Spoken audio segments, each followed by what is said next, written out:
नमस्कार, मैं हूं दीप्ति ठाकुर और आप देख रहे हैं हिंदी खबर।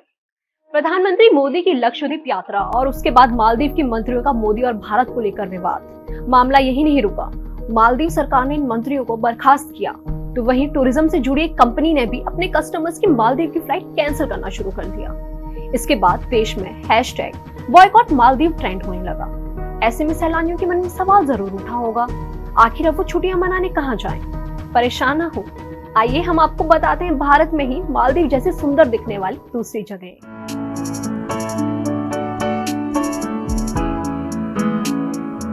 इसमें सबसे पहले आता है माजुली द्वीप। Guinness book of world records ने माजुली को दुनिया के सबसे बड़े नदी द्वीप का नाम दिया है। ये सुंदर द्वीप असम में ब्रह्मपुत्र नदी पर स्थित है। माजुली द्वीप को 16वीं शताब्दी से ही असम की सांस्कृतिक राजधानी माना जाता है। इसका मुख्य गांव नागमार है, जहां अब भी कई आयोजन और उत्सव होते हैं। अगर आप देश की राजधानी में रहते हैं तो ये जगह आपके लिए और भी खास है, क्योंकि यहाँ एक और जहां आपकी आंखें प्रकृति के अद्भुत नजारे देखकर अभिभूत होंगी, तो वहीं आपके फेफड़े भी राहत की सांस लेंगे। दरअसल ये द्वीप पूरी तरह से प्रदूषण मुक्त है और यहाँ की हरियाली ही टूरिस्टों को अपनी ओर खींचती है। दूसरे नंबर पर है दीव द्वीप। अगर आप किलों को देखने के शौकीन हैं तो यहाँ जरूर जाएं। दीव द्वीप गुजरात में बसा है। ये अपने किले और पुराने पुर्तगाली कैथेड्रल के लिए जाना जाता है। ये द्वीप आपको शांति का सुखद एहसास कराएगा। भारत का हर दूसरा इंसान गोवा जाने का प्लान जरूर बनाता है। अगर आप गोवा जाएंगे तो इस बार दीवार द्वीप जाना न भूलें। ये किसी छिपे हुए खजाने से कम नहीं है। यहाँ के चर्च, बीच और सनसेट आपका मन मोह लेंगे। ये अपनी अछूती जीवन संस्कृति के लिए भी जाना जाता है। अगला है कर्नाटक में बसा सेंट मैरी द्वीप समूह। नारियल के पेड़ होने की वजह से इसे नारियल द्वीप के नाम से भी जाना जाता है। कर्नाटक के उडुपी में मालपे के तट पर अरब सागर में बसा सेंट मैरी द्वीप समूह 4 छोटे द्वीपों का एक समूह है। अब मैं जिसकी बात करने जा रही हूँ वो आजकल खूब चर्चाओं में है। हमारे माननीय प्रधानमंत्री भी इसकी तारीफ कर चुके हैं। जी हाँ, मैं बात कर रही हूँ लक्षद्वीप की। ये भारत के दक्षिण पश्चिमी तट से 200 से 440 किलोमीटर दूर अरब सागर में स्थित एक द्वीप समूह है।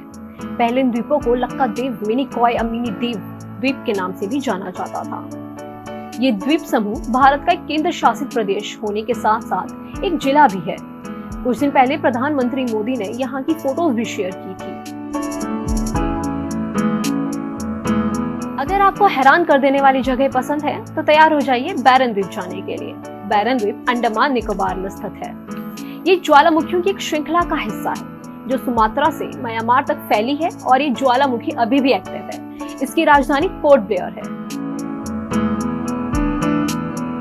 अगर आप भारत में ही विदेश जैसा वैकेशन डेस्टिनेशन चाहते हैं तो नील सागर जरूर जाएं। नील द्वीप, जिसे शहीद द्वीप के नाम से भी जाना जाता है, दक्षिण अंडमान जिले से संबंधित एक द्वीप है। ये द्वीप अपने प्राचीन सफेद समुद्र तटों और प्राकृतिक चट्टान संरचनाओं के कारण बड़ी संख्या में टूरिस्ट को आकर्षित करता है। साफ सुथरा समुद्री तट, नीला आसमान, हरा भरा जंगल, ये सब किसे नहीं पसंद। ऐसी सुंदरता से भरपूर स्वराज द्वीप एक ऐसा स्वर्ग है जो आज भी ज्यों का त्यों बना हुआ है। अंडमान में 113 वर्ग किलोमीटर के क्षेत्रफल में फैले स्वराज द्वीप में अच्छी खासी आबादी बसी है। इसे पहले हैवलॉक द्वीप के नाम से भी जाना जाता था। अगला है कदमत द्वीप। इसे मूंगा द्वीप भी कहा जाता है। यहाँ धूप से नहाए समुद्र तट, नीला लैगून और रंगीन मूंगा चट्टानें हैं। और इन सभी प्राकृतिक आश्चर्यों के साथ कदमत द्वीप पर्यटन भारतीय और विदेशी पर्यटकों का खुले दिल से स्वागत करता है। इस द्वीप पर एकमात्र बसा हुआ गांव कदमत है, जहां समुद्री कछुए भी पाए जाते हैं। अगर आप किसी धार्मिक स्थान पर जाना चाहते हैं तो पंबन द्वीप जाएं। पंबन द्वीप क्षेत्रफल की दृष्टि से तमिलनाडु का सबसे बड़ा द्वीप है और ये लोकप्रिय तीर्थ स्थल रामेश्वरम के लिए दुनिया भर में जाना जाता है।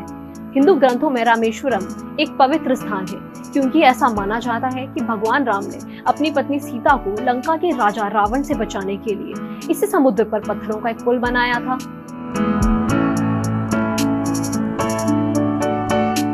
ऐसी तमाम रोचक जानकारी के लिए जुड़े रहे हिंदी खबर के साथ।